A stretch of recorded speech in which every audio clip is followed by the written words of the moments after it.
নমস্কার, আমি স্নেহা। আমি এখানে এসেছি একটা নতুন রেসিপি নিয়ে, অ্যালোভেরা জুস রেসিপি। এর জন্য আমাদের নিয়ে নিতে হবে 3টে অ্যালোভেরা পাতা এবং নিয়ে নিতে হবে কুচি করা আদা। ঠিক এরকম সাইজের একটা আদাকে আমি কেটে একটু কুচি করে নিয়েছি।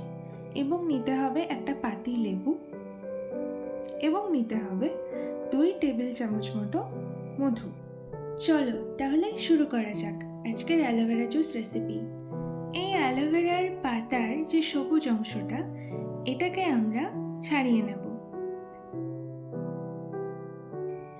ছাড়াতে ছাড়াতে তোমাদের সাথে কয়েকটা জিনিস শেয়ার করি।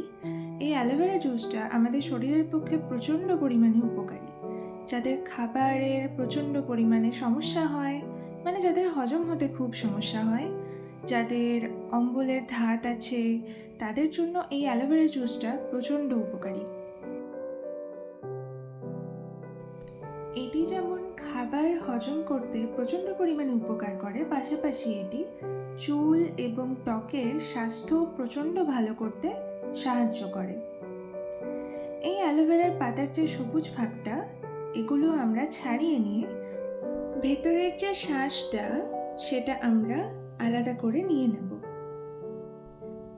এই জুস আপনারা একসাথে অনেকটা বানিয়ে ফ্রিজে স্টোর করে রেখে খেতে পারেন।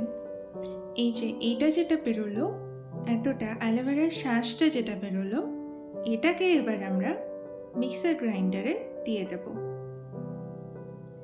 এবং সাথে দেব ওই যে কেটে রাখা আদাটা, কুচো করা আদাটা এবার আমরা এটাতে অ্যাড করে দেব। এরপর আমরা এটাকে পেস্ট করে নেব। এবার যেটা আমরা পেলাম মিক্সার গ্রাইন্ডারে পেস্ট করার পর, সেটাকে আমরা একটা ছাঁকনির সাহায্যে ছেঁকে নেব। এরপর দেব এটার মধ্যে আমাদের ইনগ্রিডিয়েন্টসগুলো, যেমন পাতি লেবু, একটু চিনি, এটা অপশনাল, দিতেও পারেন বা নাও দিতে পারেন, এবং দেব একটু নুন এবং দেব 2 টেবিল চামচ মধু। প্রথমে লেবুর রসটা এর মধ্যে দিয়ে নেব। লেবুর রসটা আমাদের ত্বককে হাইড্রেট রাখতে প্রচণ্ড সাহায্য করবে। এরপর দেব মধু। এরপর আমরা দিয়ে দেব চিনিটা, যেটা একদমই অপশনাল, এবং এরপর দেব নুন। এবার এটাকে ভালো করে মিক্স করে নেব।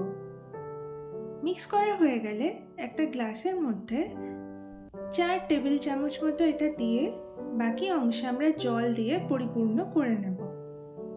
গার্নিশিংয়ের জন্য একটা লেবুর কুচি দেওয়াই যায়। ব্যাস রেডি আমাদের অ্যালোভেরা জুস।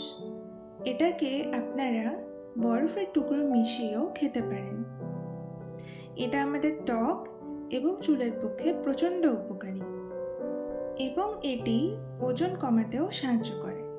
ভিডিওটা ভালো লাগলে একটা লাইক করে দেবেন এবং চ্যানেলটাকে সাবস্ক্রাইব করে দেবেন। ধন্যবাদ।